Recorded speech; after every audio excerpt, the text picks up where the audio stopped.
In this video, we will see how to install the dig command on Windows. You can use this same method on Windows 10, Windows 11, and Windows Server 2026.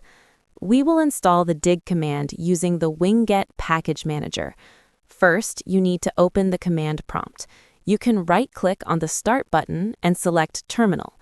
You do not need to open the terminal as an administrator. You can use either Command Prompt or PowerShell. The dig command on Windows is provided by the bind package. First, we need to find the correct package name. For that, type the command winget search bind and press Enter. You will now see the bind package along with its package ID. Once you have the package ID, you can install it by typing the command winget install followed by the package ID. After the installation is completed, you need to restart the terminal before running any command. This step is important so that the changes take effect properly. Now, we will run the dig command to check if everything is working fine. We will try to get the A record for example.com.